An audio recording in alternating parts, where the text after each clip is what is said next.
Greetings, loyal minions, beautiful humans. Welcome to the SciShow, the number one ranked YouTube channel for people who love watching two videos in a row. I literally have just finished recording my war hits, putting that video together.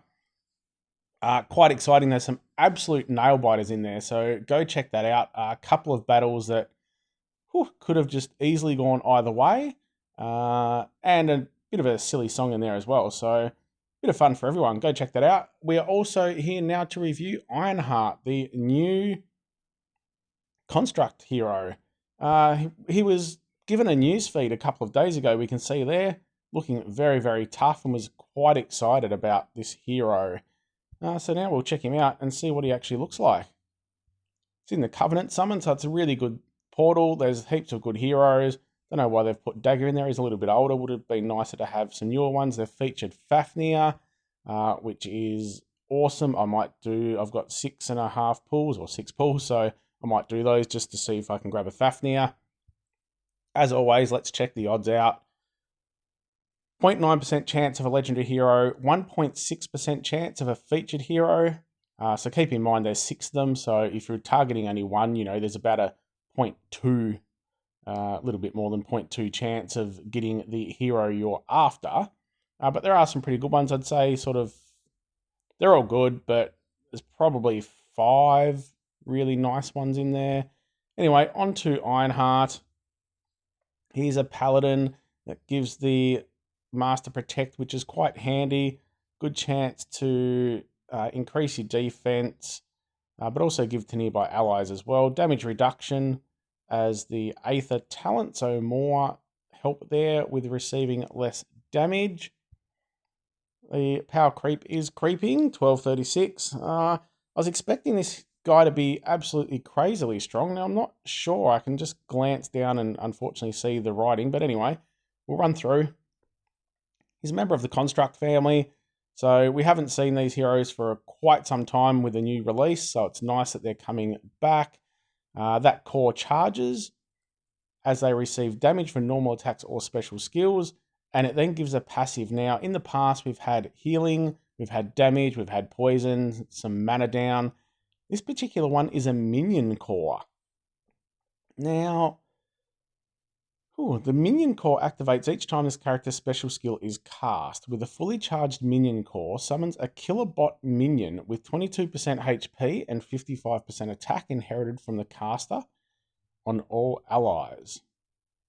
Okay, so it's on all allies, which is pretty handy. The HP and attack inherited from the caster are scaled by the amount of charge in the core. All charge is exhausted when the core is activated. So if you've got a 50% core, you're going to get 11% HP minion and 27.5% attack. Before the killer bot minion hits a target, it destroys all minions from the target and damages mega minions.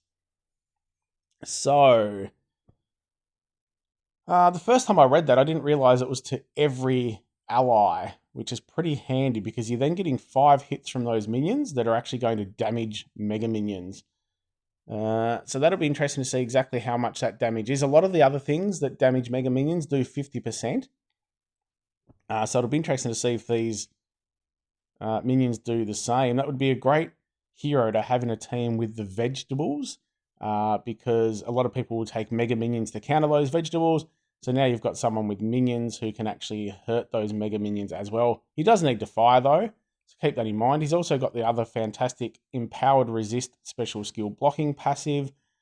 So he's immune to ailments that prevent the use of special skills. Also gains 450 boosted health and 5% mana each time he resists. So that's awesome as well. The skill itself, I feel, is where it gets let down a little bit. Pretty good stats all across the board. Iron Rocket Fist runs at average speed, deals 500% damage to 2 random enemies. So I don't like the 2 random enemies because you don't know who you're targeting, especially with the next bit. If an enemy is defeated by the attack, the caster recovers 30% health and gains 30% mana. So that's fantastic. But when you can't target who you want to target, like the chance of finishing anyone off, in that sense, you'd pair him with other yellow hitters, you'd hit with the yellow hitters first, and then hope that, a lot of the enemies were down quite low. So you'd probably want to be hitting with quite big yellow hitters. Not even sure who the big yellow hitters are at the moment. There's a couple of the Astral Dwarves. Yeah, that to me is probably the best way to start. All allies counterattack with 100% of the damage received for 4 turns. So that's handy as well. You get counterattack along with minions. So you're getting a bit of a meat shield. Counterattack can be dispelled. Again, everyone has counters, that's fine. I really want to see these minions in action just to see how much damage they're doing against those megas.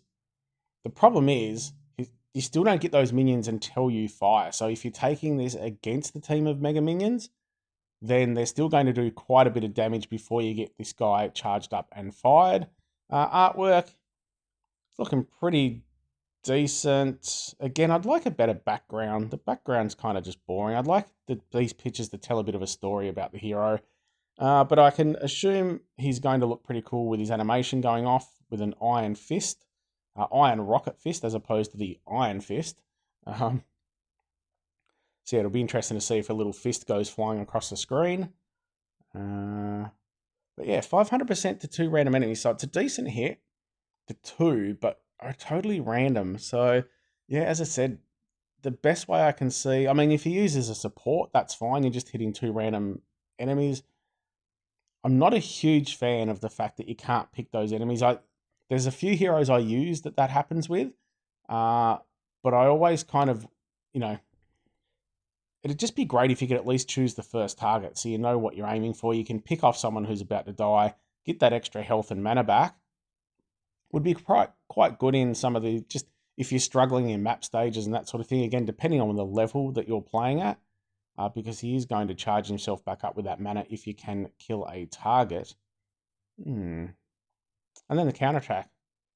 So I think he's a solid hero. These minions are going to be really, the thing is the mega minions are just on the way out. It's like this hero should have come out like 3 months ago, when mega minions were really sort of crazy at the top. They're still around, again, depending on the level you're playing at.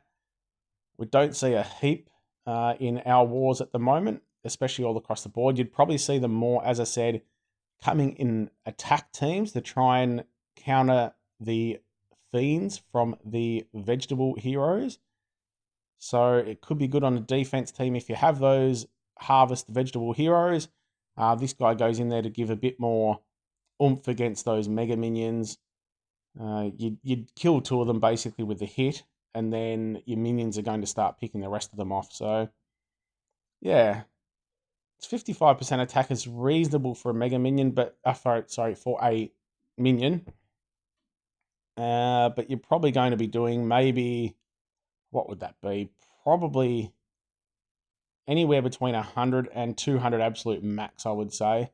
That's what you're expecting from those minions, but yeah, probably even 75 to 150 range more so.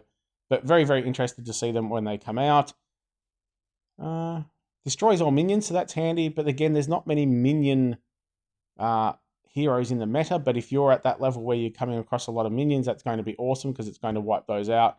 So really decent hero. Hope you get the hero you're looking for. I'm going to do some summons to see what happens. We'll skip through them pretty quick. I would love a Fafnir. Having said that, I have actually just been leveling a lot of heroes and don't have many resources left. Just a reminder, the war video will come out probably in an hour or 2. I don't want them to come out too close together. Keep an eye out for that. No summons there. As I said, hopefully me missing out means you will get something awesome in your summons if you do any summons. I'm going to just double check. As usual, I'm presuming there is no Covenant quest. I just find that ridiculous how that happens. Anyway, best of luck summoning. As always, if you enjoy what I'm doing, remember to gently press the subscribe button, give your kitty a scritch for me, and have a good one.